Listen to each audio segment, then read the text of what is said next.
বাংলাদেশ জামায়াতে ইসলামীর নায়েবে আমির হলেন দলটির কেন্দ্রীয় নির্বাহী পরিষদের সদস্য এটিএম আজহারুল ইসলাম। শনিবার দুপুরে বিষয়টি নিশ্চিত করেছেন ঢাকা মহানগর উত্তর জামায়াতের দায়িত্বশীল পর্যায়ের এক নেতা।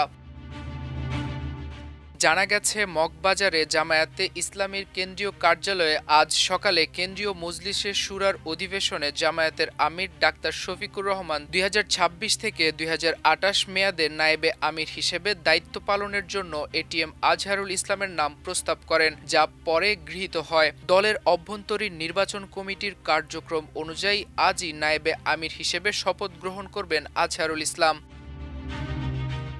২০১৪ সালের ৩০ ডিসেম্বর তৎকালীন বিতর্কিত আন্তর্জাতিক অপরাধ ট্রাইব্যুনাল ৭১-এ মুক্তিযুদ্ধকালে রংপুরে সংঘটিত গণহত্যা, অপহরণ, ধর্ষণ, নির্যাতনসহ মোট ৬টি মানবতাবিরোধী অপরাধে এটিএম আজহারুল ইসলামকে মৃত্যুদণ্ড ও বিভিন্ন মেয়াদে কারাদণ্ড দেয়। ওই রায়ের বিরুদ্ধে তিনি আপিল করলে ২০১৯ সালের ৩১ অক্টোবর আপিল বিভাগ তার মৃত্যুদণ্ড বহাল রাখে। পরবর্তীতে ২০২০ সালের ১৯ জুলাই তিনি রিভিউ আবেদন করেন, যেখানে ১৪টি যুক্তি তুলে ধরা হয়।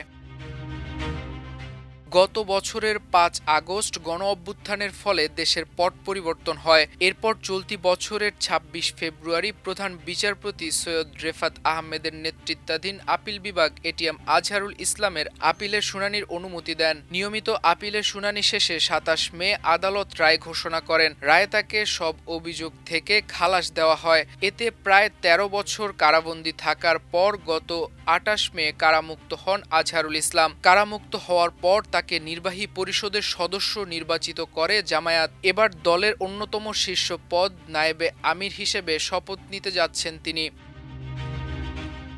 এর আগে জামায়াতে ইসলামের আমির হিসেবে তৃতীয় মেয়াদে শপথ নিয়েছেন শফিকুর রহমান। শুক্রবার রাজধানীর মগবাজারে আল ফালাহ মিলনায়তনে দলের সহকারী সেক্রেটারি ও জামায়াতের অভ্যন্তরীণ নির্বাচনের প্রধান নির্বাচন কমিশনার এটিএম মাসুম তাকে শপথ বাক্য পাঠ করান। শপথ বাক্য পাঠের আগে এটিএম মাসুম জানান, এবারের আমির নির্বাচনে ১,১৬,৭৯২ জন নারী ও পুরুষ ভোট দিয়েছেন।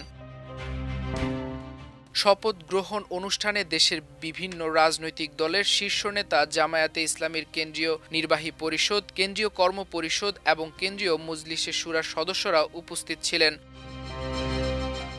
এর আগে দলের গঠনতন্ত্র ধারা ১৫ অনুযায়ী গত ৯ অক্টোবর থেকে ২৫ অক্টোবর পর্যন্ত সারা দেশে সদস্যদের গোপন ব্যালটের মাধ্যমে আমির পদে ভোট নেওয়া হয়। পরে ১ নভেম্বর সর্বোচ্চ ভোট প্রাপ্ত হিসেবে ডক্টর শফিকুর রহমানকে আমির হিসেবে নির্বাচিত করে ফল ঘোষণা করা হয়। মাল্টিমিডিয়া ডেস্ক, আমার দেশ।